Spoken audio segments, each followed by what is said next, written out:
Hello guys, welcome back to my channel. तो चलिए शुरुआत करते हैं आज की वीडियो में देखेंगे कि कैसे स्विट्जरलैंड ने रिवॉक किया इंडिया का मोस्ट फेवरेट नेशन स्टेटस।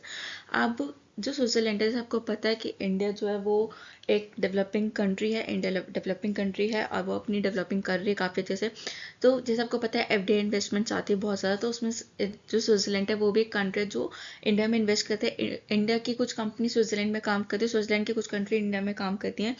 तो उस चीज़ को लेके स्विट्जरलैंड ने पहले इंडिया को मोस्ट फेवरेट नेशन का स्टेटस दिया था, तो वो जो अब वो स्टेटस है वो उसका हट गया है। इस बारे में जानेंगे, आइए चलते हैं।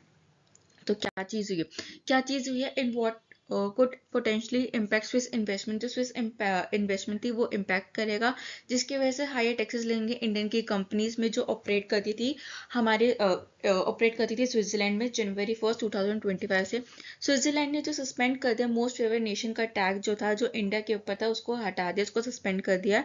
Clause in the double taxation avoidance, ताकि डबल टैक्सेशन को अवॉइड कर सके। जो एग्रीमेंट हुआ था इंडिया स्विट्जरलैंड के बीच में, सबसे पहले हुआ था 1994 में। ये जो ओरिजिनल स्टार्ट हुआ था 1994 में स्टार्ट हुआ था, पर 2010 में इस जो क्लॉज था, ये जो एग्रीमेंट था, उसको अमेंड किया गया था।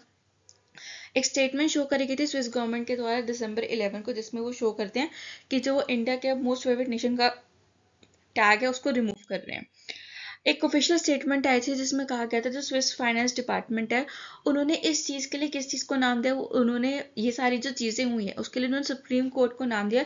कि सुप्रीम कोर्ट ने 2023 में एक ऐसा डिसीजन या रूल लेकर आए थे जिसकी वजह से इंडिया का जो एमएफएन का स्टेटस था वो रिमूव कर दिया गया।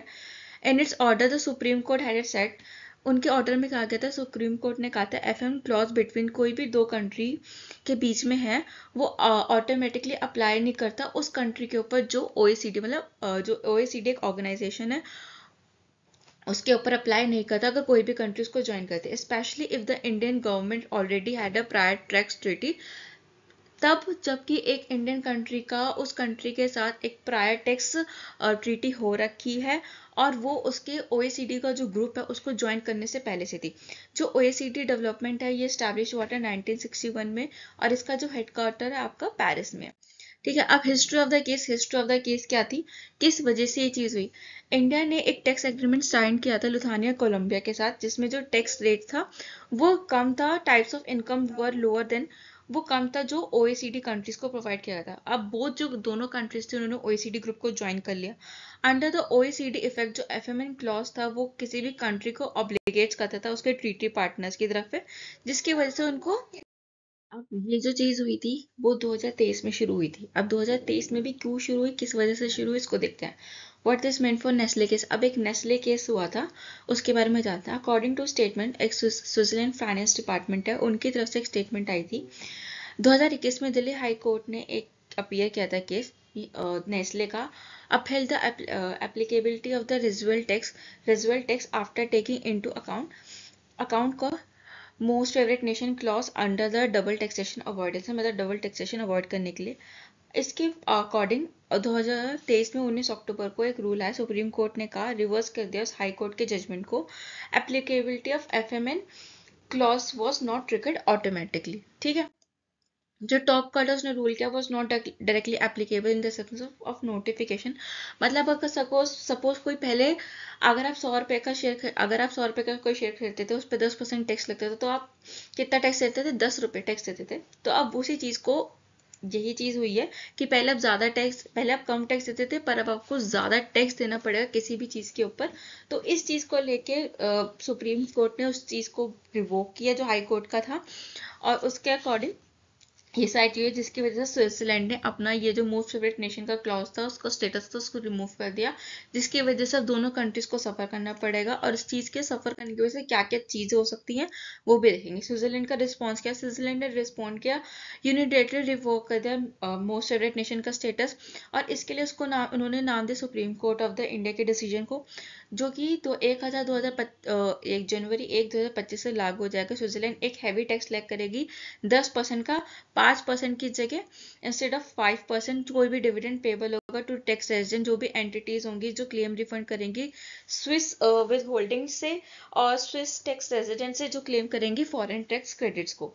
ठीक है, पहले जहां 5% टैक्स लगता था वहां पे 10% टैक्स लगेगा, जिसकी वजह से $100 बिलियन का इम्पैक्ट होगा इंडिया के ऊपर। जो टैक्स एक्सपर्ट है उनका कहना है इस मूव से जो इम्पैक्ट है इन्वेस्टमेंट पे आएगा इंडिया में, एज वेल एज जो डिविडेंड सब्जेक्ट्स होते थे हायर विद होल्डिंग टैक्स होता था, जिसकी वजह से हायर $100 बिलियन की इन्वेस्टमेंट जो कमिटमेंट होनी थी इंडिया में, जो कि 15 साल के पीरियड के अंदर होनी थी 4 नेशन के through, European free trade association एक इस एसोसिएशन के थ्रू होनी थी, जिसके अंदर 4 देश आते थे, आइसलैंड, लिस्टन, नॉर्वे और स्विट्जरलैंड। इन चारों कंट्रीज ने मिलकर पैक्ट साइन किया था मार्च दिस ईयर में, जिसमें $100 बिलियन की इन्वेस्टमेंट होनी थी इंडिया में 15 साल के पीरियड के अंदर, जिसका इम्पैक्ट इस चीज पे भी पड़ेगा। जो सस्पेंशन है वो इंट्रोड्यूस करेगा टैक्स चैलेंजेस जो इंडियन फर्म है जो स्विट्जरलैंड में ऑपरेट कर रही हैं, और वो बेसिकली इन फैक्ट सेक्टर्स में फाइनेंशियल सर्विस, फार्मास्यूटिकल्स, आईटी में, उनको अब 10% ज़्यादा टैक्स पे करना पड़ेगा डिविडेंड पे और अदर इनकम जो होगी, जहाँ पे वो पहले 5% टैक्स पे करते थे, पर अब उन्हें 10% टैक्स पे करना पड़ेगा फ्रॉम जनवरी 1, 2025 से। ठीक है, जो सस्पेंशन है FMN क्लॉज का वो अंडर कॉज करता है जो नीड है इंडिया के टू एक अडॉप्ट करने के लिए मोर कंसिस्टेंट स्ट्रैटेजिक अप्रोच को लेके और इंटरनेशनल टैक्सेशन ट्रीटीज को लेके प्रोएक्टिव नेगोशिएशन करने के लिए, क्लैरिफाई करने के लिए, ताकि इस तरह की कोई भी हार्मोनी ना हो सके, प्रिवेंट करना चाहिए ट्रीटी प्रोविजन को, असेंशियल है जो कि इंडिया के जो सेफ गार्ड है फॉर्म उसको रख सके। So thank you guys for watching this video. I hope आपको वीडियो पसंद आएगी, तो do like, share and subscribe our channel. Subscribe करना मत भूलिएगा। हम आपसे मिलेंगे कल अगली वीडियो में।